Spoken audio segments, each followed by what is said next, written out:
ಪೂಜ್ಯರಿಗೆ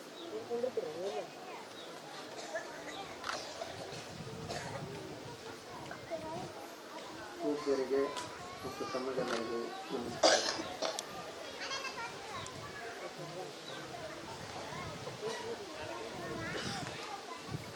ಶಂಕರಲ್ಲಿ ಇವತ್ತು ನಾವೆಲ್ಲರೂ ಗುರು ಉತ್ಸವ ಕಾರ್ಯಕ್ರಮವನ್ನು ಮಾಡ್ತಾ ಇದ್ದೇವೆ.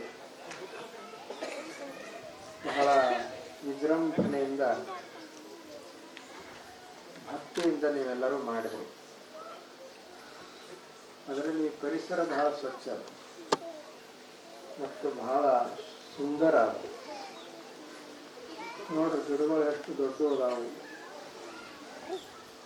ಮಂಟಪ ಹಾಕೋ ಅವಶ್ಯಕತೆನೇ ಇಲ್ಲ. ಸುಮ್ಮನೆ ಕೂತು ಬಿಟ್ರೆ ನಿಂತು ತಾನೇ ಹತ್ತು ಬಿಡ್ತಾರೆ. ಅಷ್ಟು ಏಕಾಂತವಾದಂತಹ ಸ್ಥಳ ಅದ ಮತ್ತು ಸುಂದರವಾದ ಬಹಳ ಪ್ರಸಿದ್ಧವಾದ ದೇವಸ್ಥಾನ ಅದ. ಲಾಯಗಂಗಾ ದೇವಸ್ಥಾನ ಬಹಳ ಸುಂದರ ಅದ. ಈಗ ನಾವು ಮುಂದೆ ನೋಡಿದ್ವಿ ಅಂದ್ರೆ ಭೀಮಾ ನದಿ ಅದು ತುಂಬಿ ನಿಂತದ. ಸುತ್ತಮುತ್ತಲು ಎಲ್ಲ ಹಚ್ಚ ಹಸಿರು.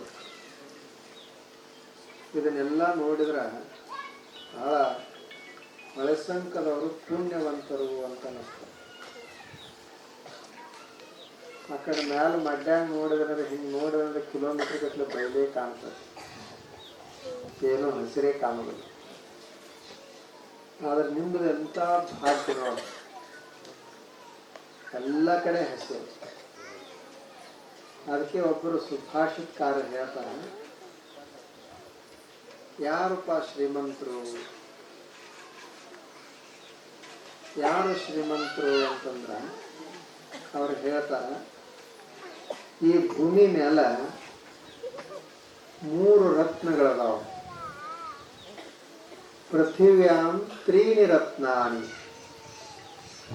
ಜಲಮನ್ನಂ ಸುಭಾಷಿತಂ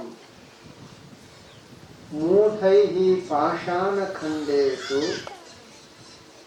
ರತ್ನ ಸಂಜ್ಞಾ ವಿಧೀಯತೆ.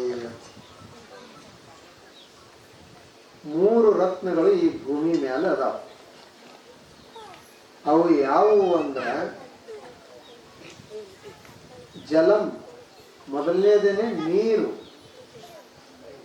ಎರಡನೇದು ಅನ್ನಂ, ಎರಡನೇದು ಅನ್ನ, ಮತ್ತು ಮೂರನೇದು ಸುಭಾಷಿತ. ಸುಭಾಷಿತ ಅಂದ್ರೆ ಒಳ್ಳೆಯ ಮಾತುಗಳು. ಇವೇ 3 ರತ್ನಗಳು. ನಾವೇನು ಉಳಿದ ರತ್ನಕ್ಕೆ ರತ್ನ ಅಂತೀವಲ್ಲ, ಅದು ರತ್ನ ಅಲ್ಲ. ಅದಕ್ಕೆ ನಾವು ರತ್ನ ಅಂತೀವಿ ಅಂದ್ರೆ ಮೂಢರು ಅಂತ ಕರೀತಾರೆ.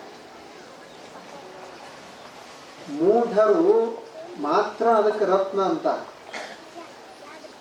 ಆದ್ರೆ ನಿಜವಾದ ರತ್ನ ಅಂದ್ರೆ ಅನ್ನ, ನೀರು ಮತ್ತು ಒಳ್ಳೆಯ ಮಾತು. ಅನ್ನ ಇರಲಿಲ್ಲ ಅಂದ್ರೆ ನಡೆಯುವುದಿಲ್ಲ. ಇನ್ನೂ ಸ್ವಲ್ಪ ಬಂಗಾರ ಕಡಿಮೆ ಇದ್ರೆ ನಡೀತದೆ. ನೀರು ಇರ್ದಿದ್ರೆ ನಡೆಯುವುದಿಲ್ಲ. ಮತ್ತು ಸುಭಾಷಿತ, ಒಳ್ಳೆಯ ಮಾತುಗಳು ಬೇಕು. ಅವು ನಮ್ಮ ಮನಸ್ಸನ್ನು ಪರಿವರ್ತಿಸ್ತವೆ. ಈಗ ನಾವು ಸಿದ್ದೇಶ್ವರ ಅಪ್ಪಗಳಿಗೆಲ್ಲ ನಡೆದಾಡುವ ದೇವರು ಅಂತ ಎಲ್ಲರೂ ಕರೆದರು. ಯಾಕೆ ಅವರು ದೇವರಾದರು? ಅವರು ಒಳ್ಳೆಯ ಮಾತುಗಳನ್ನು ಆಡಿದರು. ಅವರ ಮಾತು ಕೇಳಿದ್ರೆ ಮನಸ್ಸು ಪರಿವರ್ತನೆ ಆಗ್ತದೆ. ಅವರ ಮಾತುಗಳು ನಮ್ಮನ್ನು ಜೋಡಿಸುವಂಥವಿದೆ. ಕೆಲವರು ಸಮಾಜಗಳನ್ನು ಜೋಡಿಸ್ತಾರೆ, ಕೆಲವರು ಒಡಿತಾರೆ. ಅದಕ್ಕೆ ಒಬ್ಬ ಯಂತ್ರ ಬಟ್ಟೆ ಹೊಲಿಯುವಂತವ ಯಂತ್ರದ ಮೇಲೆ ಬಟ್ಟೆ ಹೊಲ್ಕೋಂತ ಕೂತಿದ್ದ. ಅವನೊಂದು ದೊಡ್ಡ ಕತ್ರಿಯನ್ನು ಕಾಲ್ ತಳಗಿಟ್ಟಿದ್ದ. ಸಣ್ಣದೊಂದು ಸೂಜಿತ್ತು. ಆ ಸೂಜಿಯನ್ನು ತಲೆ ಮೇಲೆ ಹಾಕೊಂಡಿರುವಂತ ಟೊಪ್ಪಿಗೆಗೆ ಹಾಕೊಂಡಿದ್ದ. ಒಬ್ಬ ಮನುಷ್ಯ ಬಂದು ಕೇಳಿದ, ಏನ್ರಿ ಕತ್ರಿ ಹಿಂಗೆ ಕೆಳಗೆ ಉಗದರಿ ಸೂಜಿ ತಲೆ ಮೇಲೆ ಇಟ್ಟುಕೊಂಡ್ರಿ ಏನಿದು ವಿಶೇಷ ಅಂತಂದ. ಅವಾಗ ಅವ ಬಟ್ಟೆ ಹೊಲಿಯವ ಹೇಳಿದ, ನೋಡು ಈ ಕತ್ರಿ ಬಹಳ ದೊಡ್ಡದೈತಿ, ಆದರೆ ಇದರ ಸ್ವಭಾವ ಏನು ಅಂದ್ರೆ ಒಂದಿರುವಂಥ ಬಟ್ಟೆಯನ್ನು ಎರಡು ಮಾಡ್ತೈತಿ, ಅದಕ್ಕೆ ಅದನ್ನು ಕಾಲು ಕೆಳಗಡೆ ಇಟ್ಟೈತಿ. ಇದು ಸೂಜದಲ್ಲ, ಇದು ಸಣ್ಣದೈತಿ, ಆದರೆ ಇದು ಬಹಳ ದೊಡ್ಡ ಕೆಲಸ ಮಾಡ್ತೈತಿ. ಏನು ಮಾಡ್ತೈತಿ ಅಂದ್ರೆ ಎರಡಾಗಿರುವಂಥ ಬಟ್ಟೆಯನ್ನು ಒಂದು ಮಾಡ್ತೈತಿ, ಅದಕ್ಕೆ ಅದನ್ನು ತಲೆ ಮೇಲೆ ಇಟ್ಟುಕೊಂಡನಿ ಅಂತ. ಹಾಗ ಮಹಾತ್ಮರು ಹೇಗಿರ್ತಾರೋ ಅಂದ್ರೆ ಒಡೆದ ಮನಸ್ಸುಗಳನ್ನ ಒಂದು ಮಾಡ್ತಾರೆ. ಉಳಿದ ವಿಷಯಗಳು ನಮ್ಮನ್ನ ಒಡಿತಾ ಇರ್ತಾವೆ. ಅಪ್ಪುಗಳ ಮಾತುಗಳು ನಮ್ಮನ್ನೆಲ್ಲ ಹಾಗೆ ಒಂದು ಮಾಡ್ತಿದ್ವು. ಅದಕ್ಕೆ ನಾವು ಅವ್ರನ್ನೆಲ್ಲ ಅಷ್ಟು ಗೌರವಿಸ್ತೀವಿ. ಇಲ್ಲಿ ನಿಮ್ಮ ಊರಿಗೆ ಅಲ್ಲಿ ತನ ಅಷ್ಟೇ ಬಂದ್ರು ಅವರು. ನಾನು ಇದ್ದೆ ಅವತ್ತು ಅವ್ರ ಜೋಡಿ. ನೀವೆಲ್ಲ ತಯಾರಿಯಾಗಿ ನಿಂತಿದ್ರಿ. ಅವರು ಈ ಕಡೆ ಯಾವೂರಿದು ನ್ಯೂರಿಗೆ ನ್ಯೂರಿಗಿಗೆ ಹೋಗಿದ್ರು.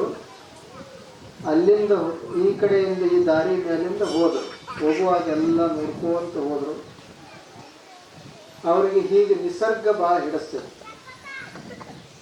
ಗಿಡಗಳಂದ್ರೆ ಭಾಳ ಪ್ರಿಯ ಅವ್ರಿಗೆ.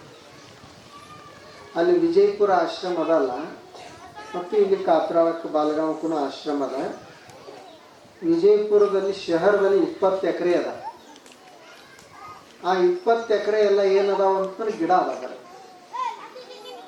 ಅಲ್ಲಿ ಏನರ ಒಂದು ಫೂಟಿಗೆ 3-4 ಸಾವಿರ ಎಷ್ಟೈತಿ ಗೊತ್ತಿಲ್ಲ ನನಗೆ, ಅಷ್ಟು ಇರಬೇಕು. ಇನ್ನೊಂದು 20 ಎಕರೆ ಎಷ್ಟು ಆಗ್ತಿರ್ಬೇಕು ರೊಕ್ಕ. ಅಲ್ಲಿ ಒಂದು ಕಾಂಪ್ಲೆಕ್ಸ್ ಇಲ್ಲ, ಒಂದು ಅಂಗಡಿ ಇಲ್ಲ. ಯಾರೇ ಶಹರದವ್ರಿಗೆ ಅಷ್ಟು ಜಮೀನು ಶಹರದಾಗ ಸಿಗ್ತಿತ್ತಂದ್ರೆ ಅವ್ರು ದೊಡ್ಡ ಬಜಾರೇ ಮಾಡಿಬಿಡ್ತಿದ್ರು. ನೋಡ್ರಿ, ಎದಕ್ಕೆ ಅವ್ರಿಗೆ ನಾವು ಮಹಾತ್ಮರ ಅಂತ ಅಂತೀವಿ ಅಂತಂದ್ರೆ ಇದೇ ಕಾರಣಕ್ಕಾಗಿ. ಅವರು ಹಣ ನೋಡ್ಲಿಲ್ಲ, ಗಿಡಗಳನ್ನ ಅಲ್ಲಿ ಜೋಪಾಸನೆ ಮಾಡಬೇಕು ಅಂತ ಅವ್ರದ್ದು. ಒಂದು ಸಣ್ಣದೊಂದು ಬಿಲ್ಡಿಂಗ್ ಕಟ್ಟಬೇಕಾಗಿತ್ತು ಅಂದ್ರೆ ಮೊದಲು ಅವ್ರಿಗೆ ಕೇಳಬೇಕಾಗ್ತಿತ್ತು. ಈಗ ನಾವು ಹಿಂಗೆ ಬಿಲ್ಡಿಂಗ್ ಕಟ್ಟವ್ರದೀವಿ, ಆವಾಗ ಅವ್ರಿಗೆ ಹೇಳುವುದೇನು ಅಂದ್ರೆ ಗಿಡಗಳ ತೆಗೆದು ಬಿಲ್ಡಿಂಗ್ ಕಟ್ಟಂಗಿಲ್ಲ. ಗಿಡಗಳ ಎಲ್ಲಿ ಇಲ್ಲ ಅಲ್ಲಿ ಬಿಲ್ಡಿಂಗ್ ಇನ್ನೂ ಕಟ್ಟಬಹುದು, ಆದ್ರೆ ಗಿಡಗಳ ತೆಗೆದು ಬಿಲ್ಡಿಂಗ್ ಕಟ್ಟುವಂಗಿಲ್ಲ. ಅವರು 30-40 ವರ್ಷ ಒಂದು ಗಿಡದ ಕೆಳಗಡೆನೆ ಪ್ರವಚನ ಹೇಳಿದ. ಮಂಟಪ ಹಾಕ್ತಿದ್ದಿಲ್ಲ. ಅಲ್ಲಿ 1-2 ಆಲ್ದ ಗಿಡಗಳದಾವು, ಅದರ ಕೆಳಗಡೆನೆ ಒಂದು ಕಟ್ಟಿ ಅದರ ಮೇಲೆ ಪ್ರವಚನ ನಡೆಯೋದು. ಪ್ರತಿ ವರ್ಷ ಶ್ರಾವಣದಾಗ ಅಲ್ಲೇ ಪ್ರವಚನ ನಡೆಯೋದು. ನೋಡ್ರಿ, ಇದು ಏನ್ ತೋರಿಸ್ತೈತಿ ಅಂದ್ರೆ ಅದು 100 ಕೋಟಿ ರೂಪಾಯಿ ಕಿಮ್ಮತ್ತಿಂದ ಇವತ್ತದು ಆಸ್ತಿ. ಆ 100 ಕಿಮ್ಮತ್ತಿನ ಆಸ್ತಿಯನ್ನ ಎದಕ್ಕೆ ಮೀಸಲಿಟ್ಟಾರು ಅಂದ್ರೆ ಗಿಡಗಳಿಗಾಗಿ ಮೀಸಲಿಟ್ಟಾರಂದ್ರ ಅವ್ರ ಬಗ್ಗೆ, ಗಿಡಗಳಿಗೆ ಎಷ್ಟು ಅವ್ರ ಬಗ್ಗೆ ಗೌರವ ಇರ್ಬೇಕು ಅವ್ರಿಗೆ. ನಾವು ಒಂದು 10,000 ರೂಪಾಯಿ ಬರ್ತಿತ್ತು, ಲಾಭ ಆಗ್ತಿತ್ತಂದ್ರೆ ಗಿಡ ತೆಗೆದು ಬಿಡ್ತೀವಿ. 100 ಕೋಟಿ ರೂಪಾಯಿ ಅದನ್ನೆಲ್ಲ ಗಿಡಗಳಿಗೇನೆ ಇಟ್ಟಾರ. ಅಷ್ಟು ಅವರು ಪ್ರಕೃತಿಯನ್ನ ಪ್ರೀತಿಸುವ. ಅವರು ಇಲ್ಲೆಲ್ಲ ಚರ್ಚನ್ದಲ್ಲಿ ಪ್ರವಚನ, ಅಲ್ಲೇ ಸಾಲಿ ಕಲ್ತರು, ಅಲ್ಲಿ ನೀವೆಲ್ಲ ಪ್ರವಚನವನ್ನ ಕೇಳಿದಿರಿ. ಲೋಣಿಯಲ್ಲಿ ಅವ್ರ ಪ್ರವಚನ ಆಗ್ತಿತ್ತು, ಅಲ್ಲಿನೂ ನೀವೆಲ್ಲ ಕೇಳಿದಿರಿ. ಈ ಕಡೆ 13 ಮೈಲು, ಹೊರ್ತಿ, ಮಂದ್ರೂಪ, ಈ ಭಾಗದಲ್ಲಿ ಎಲ್ಲ ಕಡೆ ಪ್ರವಚನ ಆಯಿತು. ಅದರಲ್ಲಿ ಹೀಗೆ ನದಿ, ನಿಸರ್ಗ, ಅಲ್ಲಿ ಅವರು ತಾಸು ತನ ಕುಳ್ಕೊಂಡು ಬಿಡ್ತಿದ್ರು, ಆರಾಮ್ ಕೊಡುವ ಅಂತ ಸಂತರದ್ದು. ಇಲ್ಲಿ ನೀವೆಲ್ಲರೂ ಇವತ್ತು ಗುರು ಉತ್ಸವನ್ನ ಮಾಡಿದೆ. ಇದು ಗುರುವಿಗೆ ನಮಸ್ಕಾರವನ್ನು ಸಲ್ಲಿಸುವಂತ ಕಾರ್ಯಕ್ರಮ. ಗುರುಗಳಿಗೆ ಭಕ್ತಿಯನ್ನ ಅರ್ಪಿಸುವಂತ ಕಾರ್ಯಕ್ರಮ ನೀವು ಇವತ್ತೆಲ್ಲರೂ ಮಾಡಿ. ಮೊದಲನೇ ವರ್ಷನೂ ಮಾಡಿದ್ರಿ, ಅಲ್ಲಿ ಶಾಲೆಯಲ್ಲಿ ಮಾಡಿದ್ರಿ. ಅವಾಗ ನಾ ಬಂದಿದ್ದೆ, ಸಾಯಂಕಾಲ ಕಾರ್ಯಕ್ರಮ ಇತ್ತವತ್ತು. ಆದರೆ ಈ ವರ್ಷ ನೀವೆಲ್ಲರೂ ಇಲ್ಲಿ ನದಿ ಸಮೀಪ ಆಯ್ಕೆ ಮಾಡಿಕೊಂಡಿರೋದು ಬಹಳ ಸಂತೋಷ ಆಯ್ತು. ಮತ್ತು ಅದು ಹಗಲತ್ತು ಮಾಡ್ತಾ ಇರೋದು ಬಹಳ ಸಂತೋಷ. ಇವತ್ತೆಲ್ಲರಿಗೆ ರೈತರಿಗೆ ಬಹಳಷ್ಟು ಕೆಲಸಗಳದಾವ, ಆದರೂ ಸಹಿತ ತಾವೆಲ್ಲ ಅದನ್ನು ಬಿಟ್ಟು ಈ ಕಾರ್ಯಕ್ರಮಕ್ಕೆ ಬಂದಿದ್ದೀರಿ. ಎಷ್ಟು ಭಕ್ತಿ, ಬಹಳ ನಮಗೆ ಸಂತೋಷ ಆಯಿತು. ಹಾಗೇ ನಾವು ಪಾರಮಾರ್ಥದ ಕಡೆ ಇರಬೇಕು, ಬರೀ ಪ್ರಪಂಚವನ್ನೇ ಮಾಡೋದಲ್ಲ. ಬರೀ ನಮ್ಮದು ಪ್ರಪಂಚದ ಕಡೆನೇ ಲಕ್ಷ್ಯ ಇತ್ತು ಅಂದ್ರೆ, ಮನಸ್ಸೆಲ್ಲ ಬರೀ ಪ್ರಪಂಚದಲ್ಲೇ ಇತ್ತು ಅಂದ್ರೆ, ನಾವು ಮ್ಯಾಲ ಎಷ್ಟು ಭಜನೆ ಮಾಡಿದ್ರು ದೇವರಿಗೆ ಹೋದ್ರು ಏನೂ ಆಗಂಗಿಲ್ಲ. ಪ್ರಪಂಚದ ಆಸಕ್ತಿ ಮೊದಲು ಕಡಿಮೆ ಆಗ್ಬೇಕು ಸ್ವಲ್ಪ. ಅವ್ರೇನೋ ಒಂದು 4 ಜನ ಕುಡುಕರಿದ್ರು, ಅವರು ಒಂದು ಊರಿಗೆ ಹೋಗಬೇಕಾಗಿತ್ತು. ಅದು ಮಧ್ಯದಾಗ ಹೀಗೆ ಒಂದು ಭೀಮಾ ನದಿ ದಾಟಿ ಆ ಕಡೆ ಹೋಗ್ಬೇಕು.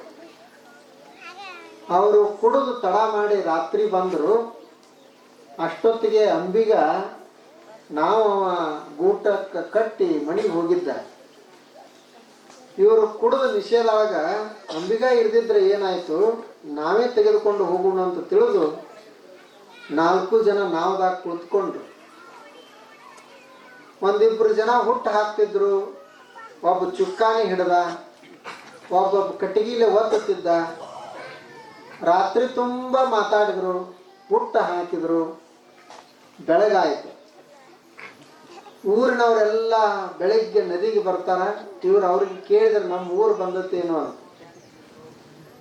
ಅವಾಗ ಅವ್ರು ಹೇಳಿದ್ರು, ಇಲ್ಲ ಇನ್ನು ನಮ್ಮ ಊರಾಗ ನೀವು ಅದರಿ ಅಂತ.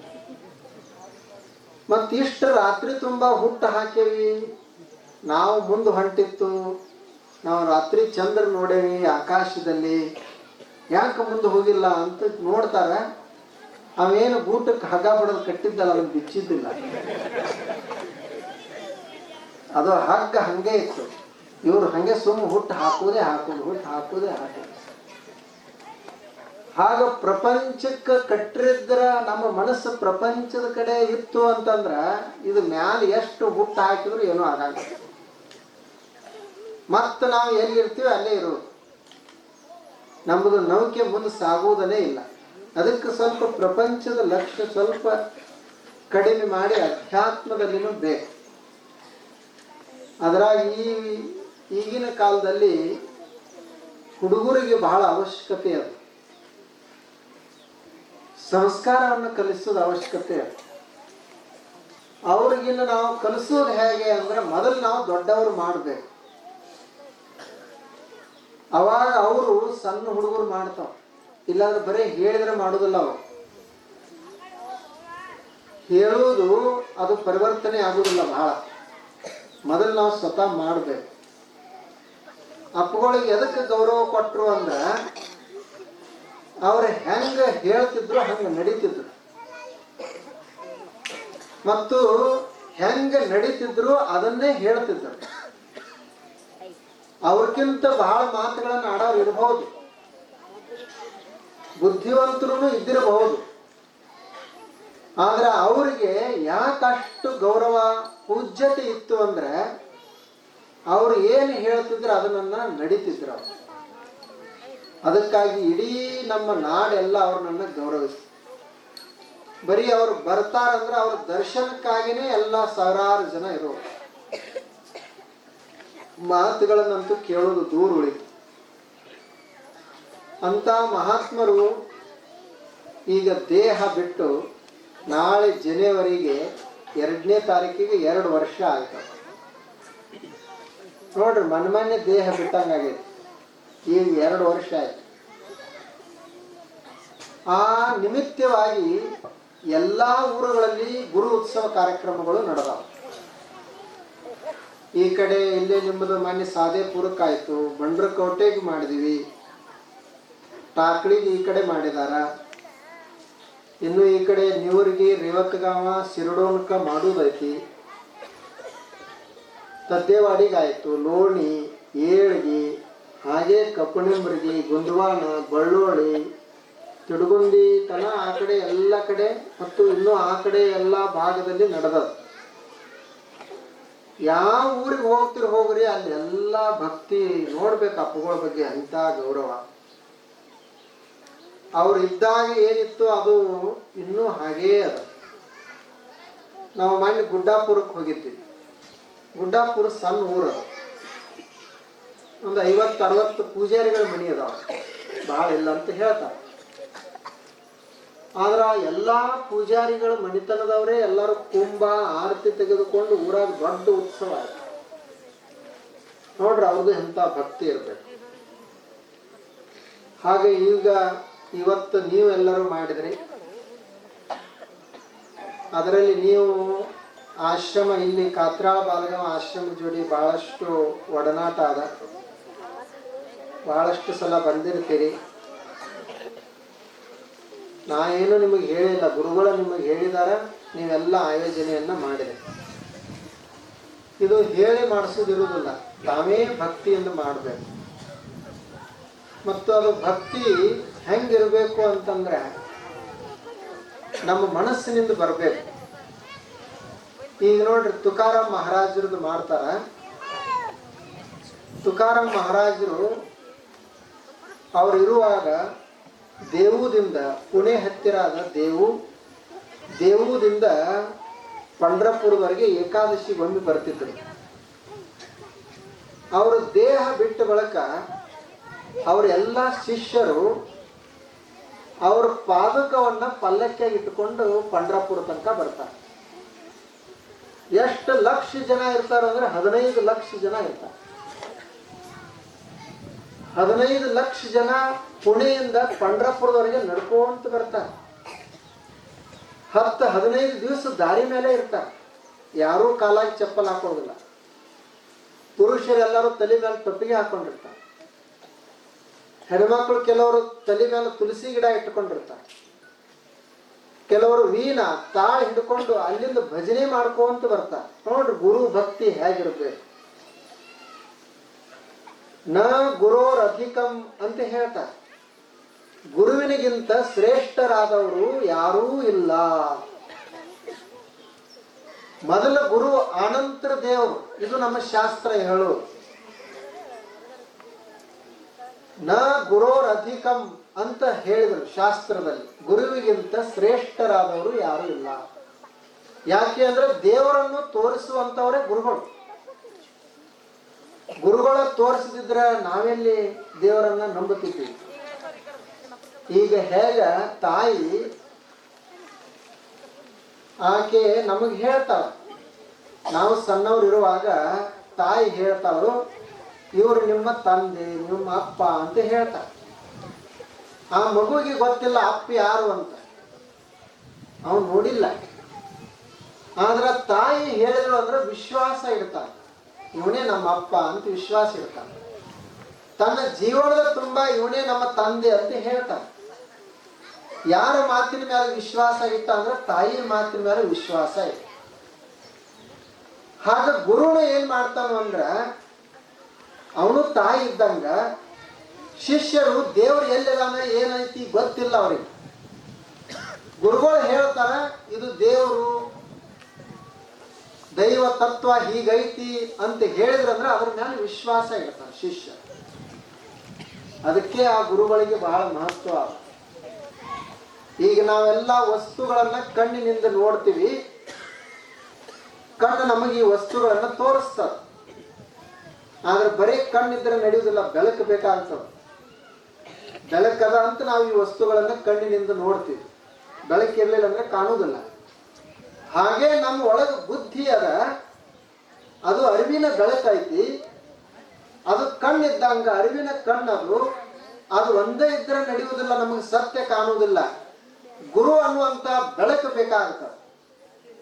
ಹೆಂಗ ಹೊರಗಡೆ ವಸ್ತು ಅದ, ಕಣ್ಣದ, ಕಣ್ಣಿದ್ರೂ ಸಹಿತ ವಸ್ತು ನೋಡ್ಬೇಕಾದ್ರೆ ಬೆಳಕು ಬೇಕಾಗ್ತೈತಿ. ಹಾಗೆ ನಾವು ಸತ್ಯವನ್ನ ತಿಳ್ಕೊಳ್ಬೇಕಾದ್ರೆ ಬೆಳಕನ್ನು ನೀಡುವಂತ ಗುರು ಬೇಕಾಗ್ತ. ಮತ್ತು ಗುರು ಅಂದ್ರೆ ವ್ಯಕ್ತಿ ಅಲ್ಲ, ವ್ಯಕ್ತಿ ಅದು ಸಾಂಕೇತಿಕ ಅಷ್ಟೇ.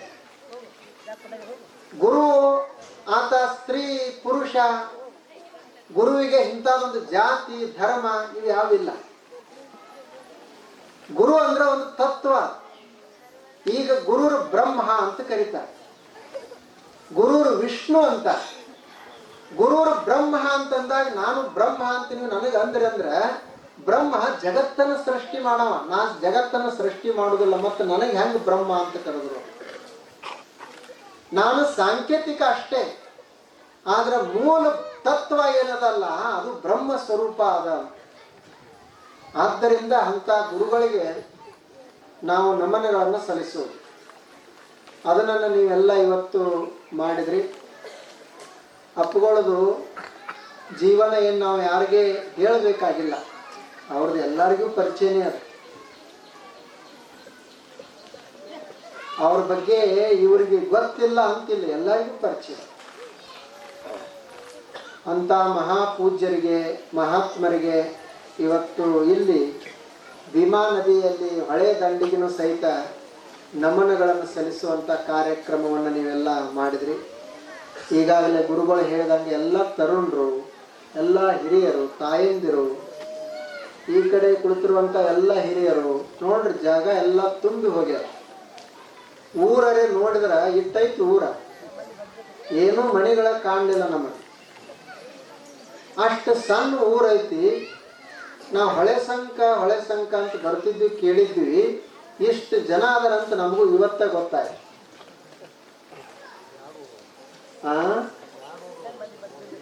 2 ಊರಣ, ಆ ಕಡೆ ಒಂದದ, ಅಲ್ಲಿ ಒಂದು ಸ್ವಲ್ಪ ಮನೆಗಳಿರ್ಬೇಕು. ಹೌದು, ಅಲ್ಲಿ ಹೊಸ ಹಳೆ ಸಂಕ ಹೊಸದದ.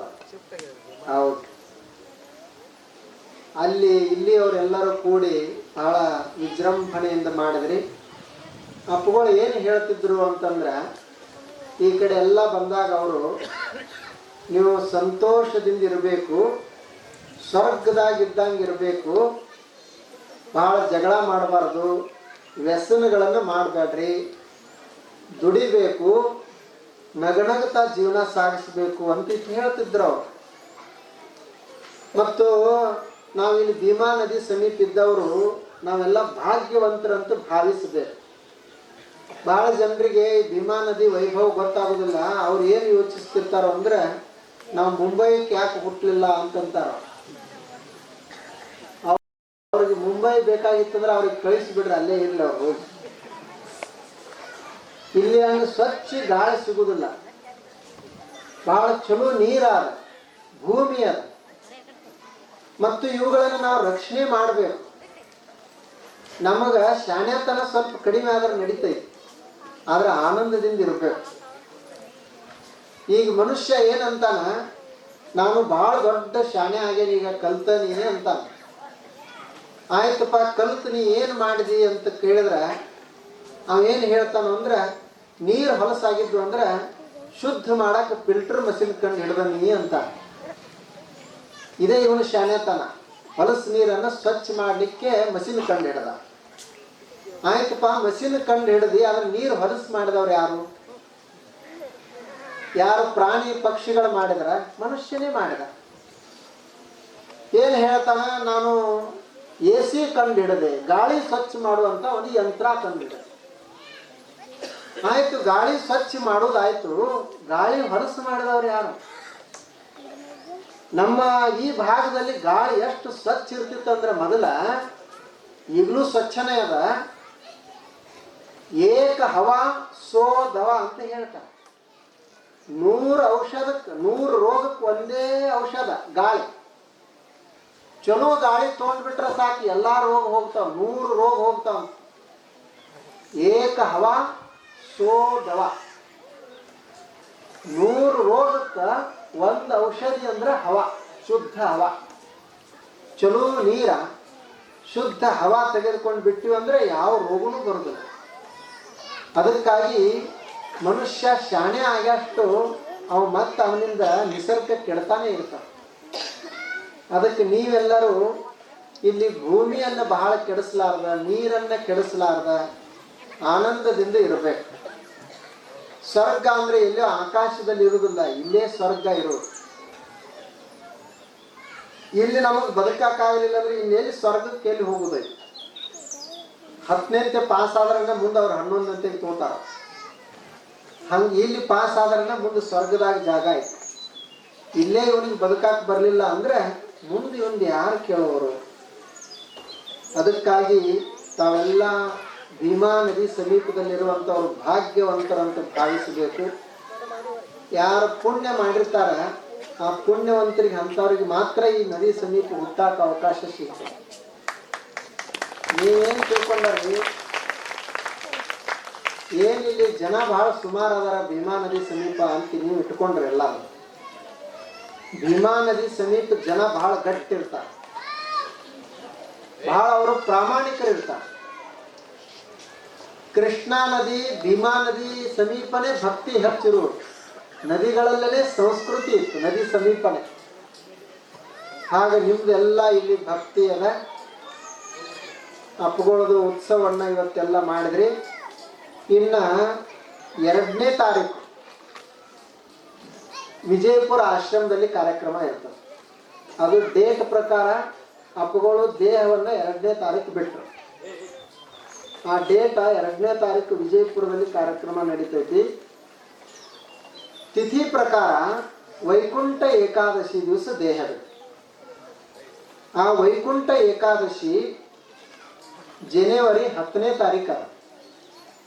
ಆ 10ನೇ ತಾರೀಕು ನಾವು ಇಲ್ಲಿ ಕಾತ್ರಾಳ್ ಬಾಲಗಾಂವ್ ಆಶ್ರಮದಲ್ಲಿ ಕಾರ್ಯಕ್ರಮ ಮಾಡೋದು. ಅಲ್ಲಿ ಬಾಲಗಾಂವ್ ಆಶ್ರಮದಲ್ಲಿ ಅಪ್ಪಗಳು 3 ತಿಂಗಳು 10 ದಿವಸ ಇದ್ದರು. ಅಂದ್ರೆ ಒಂದು 100 ದಿವಸ ಅಲ್ಲಿದ್ದರು 2020ರಲ್ಲಿ. ಮತ್ತು ಆ ಆಶ್ರಮವನ್ನು ಎದಕ್ಕೆ ಮಾಡ್ಯಾರು ಅಂತಂದ್ರೆ, ಅಷ್ಟು ದೊಡ್ಡ ಆಶ್ರಮ, 100 ಎಕರೆ ಜಮೀನು ಅದ ಅದರದ್ದು. ಅಷ್ಟು ದೊಡ್ಡ ಆಶ್ರಮ ಎದಕ್ಕೆ ಮಾಡಿದಾರು ಅಂದ್ರೆ, ಸಿದ್ದೇಶ್ವರ ಅಪ್ಪಗಳು ವಯಸ್ಸಾದ ನಂತರ ಅಲ್ಲಿ ಇರ್ಬೇಕಂತ ಮಾಡಿದ್ರು. ಕೊನೆಯ ಆಯುಷ್ಯವನ್ನೆಲ್ಲ ಅಲ್ಲಿ ಕಳಿಬೇಕಂತ ಮಾಡಿದ್ರು. ಅದಕ್ಕಾಗಿನೇ ಅಲ್ಲಿ ಅಷ್ಟು ದೊಡ್ಡ ಆಶ್ರಮ ಮಾಡಿದ್ರು. ಒಂದು 100 ದಿವಸ ಉಳ್ಕೊಂಡ್ರು. ಆದ್ರೆ ಮುಂದೆ ಅವ್ರಿಗೆ ವಯಸ್ಸಾದಾಗ ಬರ್ಲಿಕ್ಕೆ ಆಗಲಿಲ್ಲ. ಯಾಕೆ ಆಗಲಿಲ್ಲ ಅಂದ್ರೆ, ಅವರ ದೇಹ ಅವ್ರಿಗೆ ಸಾಥ್ ಕೊಡ್ಲಿಲ್ಲ. ಯಾವಾಗ ದೇಹ ಅದು ಶಿಥಿಲಾಯ್ತು, ಅವ್ರದ್ದು ಒಂದು ಏನು ಸ್ವಭಾವ ಅಂದ್ರೆ, ಇನ್ನೊಬ್ಬರ ಮೇಲೆ ಭಾರ ಆಗ್ತಿದ್ದಿಲ್ಲ. ಅವರು ಯಾರಿಗೂ ಒಂದು ವಸ್ತು ಕೇಳ್ತಿದ್ದಿಲ್ಲ. ಇನ್ನು ಇದು ದೇಹ, ಇದಕ್ಕೆ ಎಲ್ಲ ಉಪಚಾರ ಬಹಳ ಮಾಡಬೇಕಾಗ್ತದೆ ಅಂತ ತಿಳಿದು ಅವ್ರು ಏನು ನಿರ್ಣಯ ತಗೊಂಡ್ರು ಅಂದ್ರೆ, ದೇಹ ಬಿಡಬೇಕು ಅಂತ ಅವರೇ ನಿರ್ಣಯ ಮಾಡಿದ್ರು. ಒಂದು ವೇಳೆ ಅವರು ನಾ ಇನ್ನೂ ಇರಬೇಕು ಅಂತ ಇಚ್ಛಾ ಪಟ್ಟಿದ್ರಂದ್ರೆ ಇನ್ನೂ 10-12 ವರ್ಷ ಇರ್ತಿದ್ರು, ಅವ್ರು ಏನೂ ಆಗ್ತಿದ್ದಿಲ್ಲ. ಆದ್ರೆ ಅವರೇ ಇಚ್ಛಾ ಮಾಡಿ ದೇಹವನ್ನ ಬಿಟ್ಟು. ಅವ್ರದ್ದೊಂದು ಸ್ವಭಾವ ಏನು ಅಂದ್ರೆ, ನಾವೆಲ್ಲ ನೋಡ್ತಿದ್ವಲ್ಲ ಸೇವಾ ಮಾಡ್ತಾ ಇದ್ದಾಗ, ನಾವೆಲ್ಲ ಬಹಳ ಸಣ್ಣ ವಯಸ್ಸಿನಾಗ ಬಂದೀವಿ. 14ನೇ ವರ್ಷಕ್ಕೆ ನಾವು ಮನೆ ಬಿಟ್ಟು ಬಂದೀವಿ. ಸುಮಾರು 20-21 ವರ್ಷ ಆಯ್ತು. ನೋಡ್ರಿ ಅವ್ರದ್ದು ಪ್ರಭಾವ ಹೇಗಿರ್ತೈತಿ ಅಂದ್ರೆ, 7ನೇಂತೆ 8ನೇಂತೆ ಕಲಿಯುವಾಗ ನಾವು ಮನೆ ಬಿಟ್ಟು ಬಂದೀವಿ. ಅವಾಗೇನು ಮನ್ಯಾಗ ಜಗಳಾಡಿ ಮತ್ತು ಹೆಂಡತಿ ಗಂಡ ಸಂಸಾರ ಮಾಡಿ ಮನೆ ತಾಪಾಗಿ ಮನೆ ಬಿಟ್ಟು ಬಂದೀವಿ ಅಂತ ಹಿಂಗಿಲ್ಲ. ಅವ್ರದೊಂದು ಗುರಿಯಿಂದ ಎಲ್ಲೋ ಪ್ರವಚನ ಕೇಳ್ತಿದ್ವಿ, ಸಣ್ಣ ಹುಡುಗರೆಲ್ಲ ನಾವು ಬಂದ್ವಿ. ಅವಾಗಿನ ಹಿಡಿದು ಅವ್ರು ನೋಡ್ತಿದ್ದೀವಲ್ಲ, ಅವ್ರದ್ದು ಯಾವ ದಿವಸ ಪ್ರವಚನ ಇರ್ತಿರ್ಲಿಲ್ಲ ಮತ್ತು ವಾಕಿಂಗ್ ಅವ್ರು ಮಾಡ್ತಿದ್ದಿಲ್ಲ. ಅವತ್ತು ಊಟನೇ ಸ್ವಲ್ಪ ಮಾಡೋರು. ಊಟ ಅಂದ್ರೆ ಎಷ್ಟು? ಅವ್ರದ್ದು ಒಂದು ರೊಟ್ಟಿ ಅಷ್ಟೇ. ಅವ್ರು ಒಂದು ರೊಟ್ಟಿ ಪೂರ್ತಿ ಎಂದು ಊಟ ಮಾಡ್ತಿದ್ದಿಲ್ಲ ಅವ್ರು. ನಾವು ನೋಡಿದ್ದು ಮೊದಲ 20 ವರ್ಷದ ಮೊದಲು ಏನ್ರೆ ಮಾಡಿರೋಗುತ್ತೋ ಗೊತ್ತಿಲ್ಲ ನಮಗೆ. ಒಂದು ರೊಟ್ಟಿಯಾಗಿ ಹೀಗೆ 4 ಮಾಡಿದ್ವಿ ಅಂದ್ರೆ ಅದನ್ನ ರೊಟ್ಟಿ ನಾವು ಮಾಡೋರೆಲ್ಲ ಸ್ವಾಮಿಗಳು, ಹೊರಗಿನವ್ರಲ್ಲ.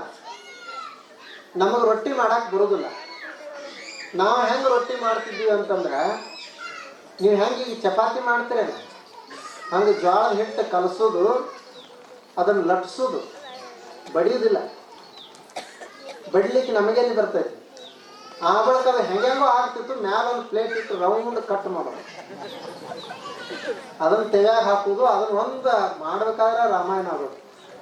ಒಂದು ರೊಟ್ಟಿ ಕುಡ್ದು ಅವ್ರಿಗೆ ಅದನ್ನ 4 ಭಾಗ ಹಿಂಗೆ ಮಾಡಿದ್ರಂದ್ರೆ 3 ಭಾಗ ಯಾವಾಗಲೂ ತೋತಿದ್ರು, 1 ಭಾಗ ಗಿರ್ದ ಹಂಗೆ ಇರ್ತಿತ್ತು ಯಾವಾಗಲೂ. ಒಂದು ವೇಳೆ ಅವರು 4 ಭಾಗ ತೊಗೊಂಡಾರಂದ್ರೆ ಇವತ್ತು ರೊಟ್ಟಿ ಭಾಳ ಚಲೋ ಮಾಡ್ಯಾನಂತ ಅವ್ನು ತಿಳ್ಕೊತಿದ್ದ. ಇವತ್ತು ಅಪ್ಪಗಳು ನಮ್ದು ಒಂದು ರೊಟ್ಟಿ ತೊಗೊಂಡ್ರು ಅಂತ ಅಷ್ಟು ತೂಕದ ಮೇಲೆ ಊಟ ಮಾಡೋರು. ಇನ್ನು ಈ ಬಂಗಾರ ತೂಕ ಮಾಡೋರು ಹೆಚ್ಚು ಕಡಿಮೆ ಮಾಡ್ತಿರ್ಬೇಕು, ಆದ್ರೆ ಅವ್ರು ಊಟ ಮಾಡೋದು ಹೆಚ್ಚು ಕಡಿಮೆ ಮಾಡ್ತಿದ್ದಿಲ್ಲ. ಅದಕ್ಕೆ ಅವ್ರದ್ದು ಹಂಗಿತ್ತು ಶರೀರ, ಅದು ಯೋಗದ ಶರೀರ. ಅಂತ ಮಹಾಪುರುಷರು 100 ವರ್ಷಿಗೊಮ್ಮೆ 1000 ವರ್ಷಿಗೊಮ್ಮೆ ಅವತಾರ ಆಯ್ತು. ಅದಕ್ಕೆ ಅವ್ರಿಗೆ ಶತಮಾನದ ಸಂತರು ಅಂತ ಕರೆದ್ರು. ಶತಮಾನದ ಸಂತರು ಅಂದ್ರೆ 100 ವರ್ಷಕ್ಕೊಬ್ಬರು ಸಂತರು ಅಂತ. 100 ವರ್ಷಕ್ಕೊಬ್ಬರು ಸಂತರು. ಅವರಿಗೆ ಅವ್ರು ಯಾವುದೂ ಪ್ರಚಾರ ಬಯಸಲಿಲ್ಲ. ಅವ್ರದ್ದೇನು ಜೈ ಜೈಕಾರ ಮಾಡೋರು ಇರಲಿಲ್ಲ, ಪೀಠ ಇರಲಿಲ್ಲ. ಇನ್ನೂ ಅಂಗಿ ಸಾದಾ ಅಂಗಿ, ಅದು ಕಾವಿ ಬಟ್ಟೆ ಸಹಿತ ಹಾಕೊಳ್ಳಿಲ್ಲ. ನೀವು ಇನ್ನೂ ಕಾವಿ, ನಮ್ಮದು ಕಾವಿ ನೋಡ್ರೆ ಸ್ವಾಮಿಗಳು ಅಂತಾರೆ ಗೌರವ ಕೊಡ್ತೀವಿ. ಅವರು ಈ ಬಟ್ಟೆ ನೋಡಿ ನನಗೆ ಗೌರವ ಕೊಡೋದು ಬೇಡ ಅಂತ ತೆಗೆದಿರ್ಬೇಕು. ಅವ್ರು ಕಾವಿ ಬಟ್ಟೆನೂ ಇಲ್ಲ, ಅದು ಬಟ್ಟೆನೂ ಹರಿದಿರ್ತಿತ್ತು. ಎಷ್ಟೋ ಸಲ ಇದು ಮುಂಗೈ ಮ್ಯಾಲ ಭುಜದ ಮೇಲೆ ಬಟ್ಟೆ ಹರಿದಿರ್ತಿತ್ತು. ಆದ್ರೆ ಅಂತ ಹರಕ ಬಟ್ಟೆನ ಹಾಕೊಂಡು ಏನ್ ನಮಗ್ ಕಲಿಸಿದ್ರು ಅಂದ್ರ, ಮೈ ಮೇಲೆ ಹರಿದ ಬಟ್ಟೆ ಇರಬಹುದು, ಆದ್ರ ಹರಕ ಬಟ್ಟೆ ಹಾಕೊಂಡಿರುವಂತ ಮನುಷ್ಯನ ಸಹಿತ ಶ್ರೇಷ್ಠ ಸಂತನಾಗಕ್ಕೆ ಬರತೈತಿ ಅನ್ನೋದನ್ನ ತೋರಿಸಿ. ಅದನ್ನ ನಾವು ಕಲಿಬೇಕು. ಇವತ್ತೆಲ್ಲ ಏನಂತಾರ, ಮೈ ಮೇಲೆ ಚಲೋ ಅಂತ ಬಟ್ಟೆ ಹಾಕೊಂಡಿರ್ಲಿಲ್ಲ ಅಂದ್ರೆ ಬಡವ ಅಂತಾರ. ಮತ್ತು ಯಾರ ಹತ್ತಿರ ರೊಕ್ಕ ಇರುವುದಿಲ್ಲ ಅವನು ಯಾರೂ ಮಾತಾಡಿಸುವುದಿಲ್ಲ. ದುಡ್ಡೇ ದೊಡ್ಡಪ್ಪ, ಯಾರ ಹತ್ತಿರ ದುಡ್ಡು ಹೆಚ್ಚದ ಅವ್ರು ದೊಡ್ಡವರು ಅಂತ ಈಗಿನ ಸಮಾಜದಲ್ಲಿ ಐತಿ. ಆದ್ರೆ ಇದಕ್ಕೆ ವಿಪರೀತ ಸಿದ್ದೇಶ್ವರ ಅಪ್ಪಗಳು. ಅವ್ರ ಹತ್ತಿರ ಹಿಂಗ ನದಿ ದಾಟಿ ಹೋಗ್ತೀವಿ ಅಂತಂದ್ರೆ ನದಿಯಾಗ ಹಾಕಕ್ ಒಂದು ದುಡ್ಡು ಇರ್ಲಿಲ್ಲ, ಬ್ಯಾಂಕ್ದಾಗ ಖಾತಾನ ಮಾಡಿಸಲಿಲ್ಲ,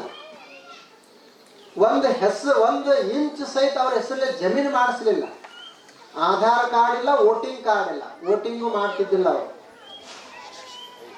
ಇಂಥ ಒಂದು ದುಡ್ಡಿರ್ಲಾರಂತ ಮನುಷ್ಯನು ಸಹಿತ ಜಗತ್ತಿನಲ್ಲಿ ಶ್ರೇಷ್ಠವಾಗಿ ಬದುಕಾಕ ಬರ್ತೈತಿ ಅನ್ನೋದನ್ನ ಕಲಿಸಿದ್ರು.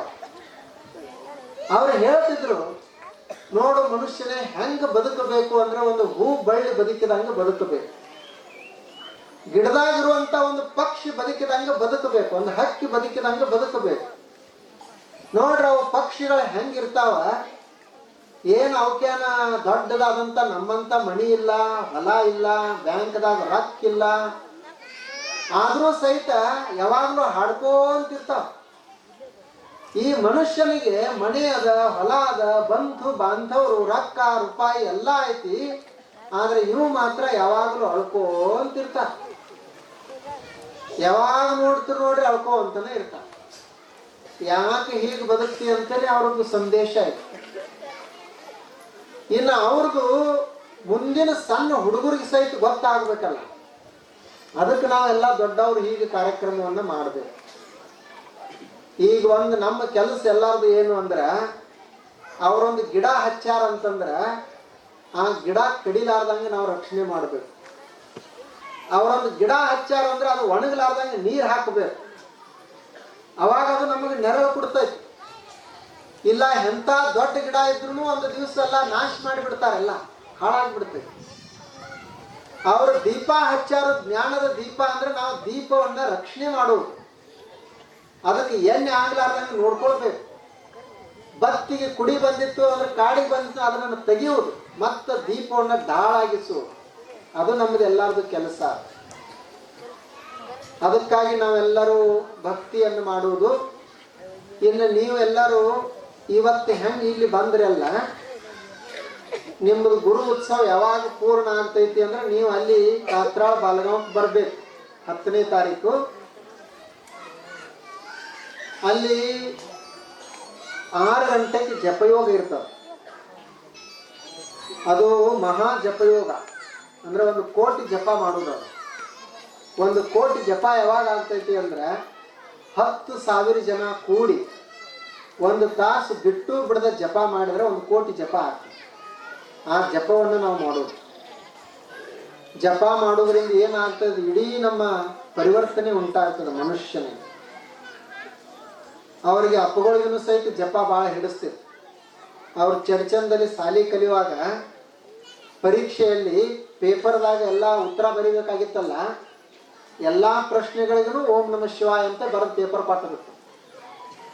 ಎಲ್ಲ ಪ್ರಶ್ನೆಗಳಿಗೂ ಓಂ ನಮಃ ಶಿವಾಯ. ಮತ್ತು ನೀವು ಅವರು ಸಣ್ಣಾಗಿರುವಾಗಿನ ಹಳಿ ಫೋಟೋಗಳನ್ನು ನೋಡ್ರಿ, ಮೈತುಂಬ ವಿಭೂತಿ ಹಚ್ಕೊಂಡು ಕೊಳ್ಳಾಗ ಈ ಲಿಂಬೆ ಹಣ್ಣು ಸರ ಹಾಕೊಂಡು ಕುಳಿತು ಧ್ಯಾನ ಮಾಡುವಂಥ ಫೋಟೋಗಳವ, ಸಣ್ಣ ವಯಸ್ಸಿನಾಗಿನ ಫೋಟೋಗಳವ. ಅವರು 14 ವರ್ಷಿಗೆ ಮನೆ ಬಿಟ್ಟು ಬಂದರು, ಮುಂದೆ ಮನೆಗೆ ಹೋಗಲೇ ಇಲ್ಲ. ನೋಡ್ರಿ ಹೇಗಿರ್ಬೇಕು. ಆದ್ದರಿಂದ ನಾವು ಅವ್ರು ಏನು ಮಾಡ್ಯಾರಲ್ಲ ಅದನ್ನ ನಾವು ಮಾಡೋದು, ಅವರ ಜ್ಞಾನವನ್ನು ನಾವು ಜೋಪಾಸನೆ ಮಾಡೋದು ಮತ್ತು ನಮ್ಮ ಜೀವನದಲ್ಲಿ ಅದನ್ನು ಅಳವಡಿಸಿಕೊಳ್ಳೋದು ನಮಗೆ ಎಷ್ಟು ಸಾಧ್ಯ ಆಗ್ತದೆ ಅಷ್ಟು. ಆದ್ದರಿಂದ 10ನೇ ತಾರೀಕಲ್ಲಿ 6 ಗಂಟೆಗೆ ಜಪ ನಡೀತದೆ. ಆ ಜಪಕ್ಕೆ ನೀವೆಲ್ಲರೂ ಬರಬೇಕು. ಮತ್ತು ಹೆಂಗೆ ಬರಬೇಕು ಅಂದ್ರೆ ಪುರುಷರೆಲ್ಲರೂ ತಲೆ ಮೇಲೆ ಟೊಪ್ಪಿಗೆ ಹಾಕೊಂಡು ಬರಬೇಕು. ಟೊಪ್ಪಿಗೆ ಅವ್ರಿಗೆ ಹಾಕೊಂಡಿರಲಿಲ್ಲ ಅಂದ್ರೆ ಅಲ್ಲಿ ಒಳಗೆ ಪರ್ಮಿಷನ್ ಇಲ್ಲ. ನಮ್ದು ಇದು ನಿಮ್ಮ ಶಾಲ್ಯಾಗ ಹೆಂಗೆ ಡ್ರೆಸ್ ಇರ್ತದಲ್ರಿ ಬಾಲಗಾಂವ್ ಸರ್, ನಿಮ್ಮ ಶಾಲ್ಯಾಗ ಹಿಂಗೆ ಯೂನಿಫಾರ್ಮ್ ಅಂತ ಇರ್ತದಲ್ಲ, ಹಂಗೆ ನಮ್ಮದು ಆಶ್ರಮಕ್ಕೆ ಬರಬೇಕಾದ್ರೆ, ದೇವಸ್ಥಾನಗಳಿಗೆ ಬರಬೇಕಾದ್ರೆ ನಮ್ಮದು ಒಂದು ಯೂನಿಫಾರ್ಮ್ ಇರ್ತದೆ, ಹಿಂಗೆ ಬರಬೇಕು ಅಂತ. ಹಂಗಿದ್ರೇ ಚಂದ. ಈಗ ನೋಡ್ರಿ ಎಲ್ಲ ನೀವು ಕುಂಭ ತಂದ್ರಿ, ಆರತಿ ತಂದ್ರಿ, ಟೊಪ್ಪಿಗೆ ಹಾಕೊಂಡ್ರಿ, ಕಾಲಾಗಿ ಚಪ್ಪಲ್ ಹಾಕೊಂಡಿರಲಿಲ್ಲ. ಈಗ ಅಪ್ಪಗಳು ಬಂದಾರ ಅಂತ ಅನಿಸ್ತದ.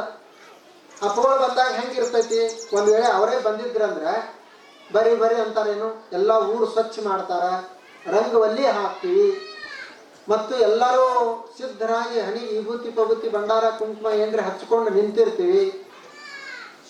ಈಗ ಅವ್ರದ್ದು ಒಂದು ಭಾವಚಿತ್ರ ಬರ್ತೈತಿ ಅಂದ್ರೆ ಅವ್ರು ಬರ್ತಾರಂತಾನೆ ಅದ್ರ ಅರ್ಥ. ಆದ್ದರಿಂದ ಆ ತಯಾರಿಯನ್ನು ಎಲ್ಲ ಊರುಗಳಲ್ಲಿ ಮಾಡ್ತಾರ. ಅದಕ್ಕೆ ಅಲ್ಲಿನೂ ಸಹಿತ ಅವರ ಸನ್ನಿಧಾನದಲ್ಲೇ ಕಾರ್ಯಕ್ರಮ ನಡೀತದೆ. ಅವರ ದೇಹ ಅಷ್ಟೇ ಬಿಟ್ಟಾರ. ದೇಹ ಬಿಟ್ಟಾರಂದ್ರೆ ಅವರೇ ನಾಶ ಆಗಿ ಹೋದ್ರಂತಲ್ಲ, ದೇಹ ಮರೆ ಆಗ್ತದ, ಅವ್ರು ಇರ್ತಾರ. ತಾನು ಮನುಷ್ಯ ಯಾವಾಗಲೂ ಇರ್ತಾನೆ, ದೇಹ ಮರೆ ಆಗ್ತದೆ. ಅದಕ್ಕಾಗಿ ತಾವೆಲ್ಲರೂ ಅವತ್ತು ಬರೋದು 10ನೇ ತಾರೀಕು. ಮತ್ತು ಈಗ ಹೆಂಗೆ ಒಂದು ಫೋಟೋ ಒಂದು ಚೌಕಿ ಮಾಡಿಸಿದಾರ ಒಬ್ಬರು, ಆ ಚೌಕಿಯಲ್ಲಿ ಅಪ್ಪಗಳದ್ದು ಭಾವಚಿತ್ರವನ್ನು ಇರಿಸುವುದು, ಅದನ್ನು ತೆಗೆದುಕೊಂಡು ಕುಂಭ ಆರತಿ ವಾದ್ಯಗಳೊಂದಿಗೆ ಉಳಿದವರೆಲ್ಲರೂ ಹೂ ಹಾಕೋದು. ಆನಂತರ ಅದಕ್ಕಿಂತ ಮೊದಲನೇ ದಿವಸ 9ನೇ ತಾರೀಕು ಏನು ಮಾಡೋದು, ದೀಪ ಬೆಳಿಗ್ಗೆ ಅವರಿಗೆ ನಮನಗಳನ್ನು ಸಲ್ಲಿಸೋದು. ಆನಂತರ 3ನೇ ತಾರೀಕದಿಂದ 8ನೇ ತಾರೀಕದವರೆಗೆ ಪ್ರತಿ ದಿವಸ ಸಾಯಂಕಾಲ ಒಂದೊಂದು ವಿಶೇಷ ಕಾರ್ಯಕ್ರಮ ಇರ್ತಾವೆ. ಸಾಂಸ್ಕೃತಿಕ ಕಾರ್ಯಕ್ರಮ ಇರ್ತದ, ರೈತರಿಗಾಗಿ, ಹೆಣ್ಮಕ್ಳಿಗಾಗಿ. ಅದು ಸಾಯಂಕಾಲ 5ರಿಂದ 7 ಗಂಟೆ ತನಕ ಕಾರ್ಯಕ್ರಮ ಇರ್ತದ. ನೀವು ಅಲ್ಲೆಲ್ಲರೂ ಬರಬೇಕು. ಆ ಕಾರ್ಯಕ್ರಮದಲ್ಲಿ ಎಲ್ಲರೂ ಭಾಗವಹಿಸಿ ಕೊನೆಗೆ 10ನೇ ತಾರೀಕು ಹೂ ಹಾಕಿದ್ರಂದ್ರೆ ಅಲ್ಲಿಗೆ ನಮ್ಮ ಗುರು ಉತ್ಸವ ಪೂರ್ಣ ಆಯಿತು. ಮತ್ತೆ ನಾವೆಲ್ಲ ಕಡೆ ಹಾಗೆ ನಿರಂತರವಾಗಿ ಮಾಡ್ತಾ ಇದ್ದೀವಿ. ಮತ್ತು ಇದು ಯಾರಿಗೂ ಒತ್ತಾಯ ಇಲ್ಲ. ನಾವು ಎಷ್ಟೇ ಜನ ಸೇರೋಣ, ಅದರ ಶಿಸ್ತದಿಂದ ಸೇರೋದು, ಭಕ್ತಿಯಿಂದ ಸೇರೋದು. ಅದು ತಾನೇ ಭಕ್ತಿ ಹೆಚ್ಚಾಗ್ತಾ ಹೋಗ್ತದೆ. ಹಾಗೆ ನೀವೆಲ್ಲರೂ ಆ ಕಾರ್ಯಕ್ರಮದಲ್ಲಿ ಭಾಗವಹಿಸ್ರಿ. ಮತ್ತು ಗುರುಗಳು ಹೇಳಿದರು, ನೀವು ಅಲ್ಲಿ ಏನಾದರೂ ಸೇವಾ ಮಾಡಬೇಕು, ದಾಸೋಹ ಮಾಡಬೇಕು, ನಿಮಗೆ ಏನೇನು ಸಾಧ್ಯದ ಅದನ್ನು ಮಾಡೋದು. ಅದು ಅಮೃತಾನಂದ ಸ್ವಾಮಿಗಳಿಗೆ ಮಾಡಾಕತ್ತೇವಿ, ಸಿದ್ದೇಶ್ವರ ಅಪ್ಪಗಳಿಗೆ ಮಾಡಾಕತ್ತೇವಿ ಅಂತಿಲ್ಲ. ಸಿದ್ದೇಶ್ವರ ಅಪ್ಪಗಳೇ ಅವರು ರೊಕ್ಕ ಮುಟ್ಟಿಲ್ಲ, ಮತ್ತಿನ್ನು ನಾವು ಅವ್ರ ಶಿಷ್ಯರು ರೊಕ್ಕ ಮುಟ್ಟಿದ್ವಿ ಅಂದ್ರೆ ನಾವೆಂಗೆ ಅವ್ರ ಶಿಷ್ಯರಾಗ್ತೀವಿ? ನಾವು ತೆಗೆದುಕೊಳ್ಳುವುದಿಲ್ಲ. ಆದ್ರೆ ಅವರಿದ್ದಾಗೂ ವ್ಯವಸ್ಥೆ ಈ ರೀತಿ ವ್ಯವಸ್ಥೆ ಇರ್ತಿತ್ತು. ಅವ್ರದೊಂದು ಪ್ರವಚನ ನಡೀತಂದ್ರೆ ದಾಸೋಹ ನಡೀತಿತ್ತ? ಇಲ್ಲ, ದಾಸೋಹ ನಡೀತಿತ್ತು. ಒಂದು ಮೈಕರೇ ಬೇಕು, ಒಂದು ಸ್ಟೇಜರೇ ಬೇಕು, ಅವ್ರು ಇರ್ಲಿಕ್ಕೆ ಎಲ್ಲ ವ್ಯವಸ್ಥೆ ಬೇಕು. ಹಾಗೆ ಈಗಲೂ ಎಲ್ಲ ವ್ಯವಸ್ಥೆ ಇರ್ತದೆ. ಅದನ್ನು ನಾವೆಲ್ಲರೂ ಮಾಡೋಣ. ನಾವೆಲ್ಲ ಅವರ ಒಂದು ದಾರಿಯಲ್ಲಿ ಎಷ್ಟು ಸಾಧ್ಯ ಆಗ್ತದೆ ಅಷ್ಟು ನಡೀಲಿಕ್ಕೆ ಪ್ರಯತ್ನ ಮಾಡೋಣ ಅಂತೇಳಿ ಆಶಿಸ್ತೀನಿ. ಇವತ್ತು ಮಾಡಿದ್ದು ನಮಗೆಲ್ಲ ಭಾಳ ಸಂತೋಷವನ್ನು ಉಂಟು ಮಾಡೈತಿ. ಸ್ವಲ್ಪ ನಾನು ತಡ ಮಾಡಿ ಬಂದೆ, ವಿಜಯಪುರಕ್ಕೆ ಹೋಗಿದ್ದೆ. ಅವಸರಲೆ ಬಂದರು ಚರ್ಚಲ್ಲಿ ಬರ್ಲಿಕ್ಕೆ ಸಮಯ ಭಾಳ ಹಿಡಿತು. ದಾರಿ ಭಾಳಷ್ಟು